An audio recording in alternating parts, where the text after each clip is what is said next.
amis, je vous retrouve pour une nouvelle vidéo de présentation d'un match de 32e de finale de la Coupe de France. Alors je vais vous présenter et vous parler du match qui a lieu ce vendredi 6 janvier à 18 h, Grenoble contre Nîmes. Donc les amis, je vais vous donner plein d'informations, les classements des équipes, où elles sont dans leur championnat, les scores des 10 derniers matchs. On va voir aussi les compos d'équipes et puis on va essayer de voir s'il n'y a pas une tendance qui se définit de tout ça.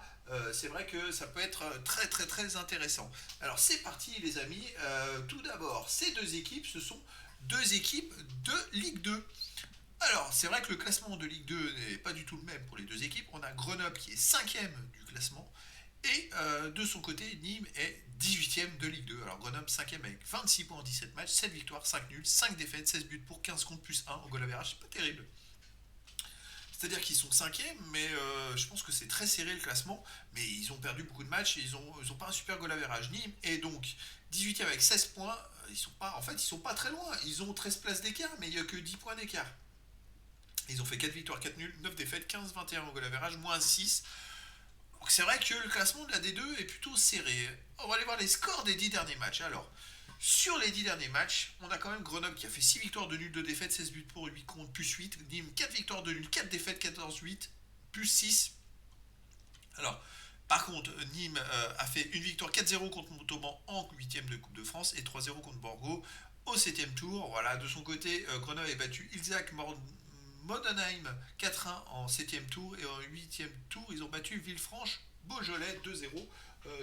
Si vous voulez, de son côté Grenoble, je dirais, a peut-être des meilleurs résultats dans l'ensemble, mais par contre il reste sur 2 défaites de suite en Ligue 2. Ils ont perdu à Quevilly le 26 décembre. C'est-à-dire que la trêve, elle leur a fait du mal parce que depuis ils ont repris le 26, ils ont perdu 2-0. Et chez eux, contre Metz, ils ont perdu 1-0. Alors contre Metz aussi, hein, donc c'est quand même une grosse équipe. Ils ont perdu 1-0 le 30 décembre, donc ils sortent de 2 défaites de suite. De son côté, bon, ils ont fait guère mieux Nîmes, hein. Ils ont fait à la 16e journée 1-2 et puis contre Annecy, ils ont fait 0-0. Bon, c'est pas folichon. Qu'est-ce qu'on a qui sort du lot? Ouais, bon, après, les scores sont à peu près les mêmes. Il y a aussi le match du 30 août. Le 30 août, c'était la 6ème journée de Ligue 2. Alors, c'était il y a longtemps quand même. Mais Grenoble avait battu Nîmes 3 buts à 2.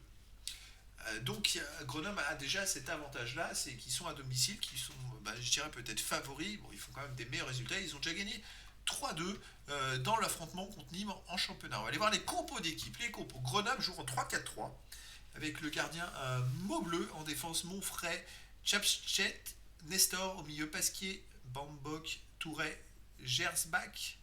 En attaque tel, Phaéton et Meissaba.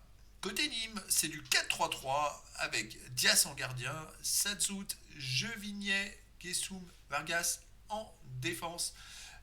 Au milieu, Thomasen, Fomba, Delpech et en attaque, Benraou, Koné et Pagis. Donc c'est vrai que Nîmes est une équipe qui joue, je dirais, plus stable. Alors Grenoble va prendre plus de risques. Du 3-4-3, c'est un peu plus risqué. Enfin, après, c'est une équipe qui est malléable, avec deux ailiers qui sont capables de revenir en défense. Ça peut se terminer en 5-3-2. Enfin, voilà, ça peut être malléable, on va dire. Je pense. C'est vraiment difficile de faire un pronostic, les amis, sur une rencontre dont je ne connais pas forcément bien les équipes, mais je pense que Grenoble a un avantage qui est psychologique. Après, c'est la Coupe de France, tout est possible, les deux équipes seront à fond.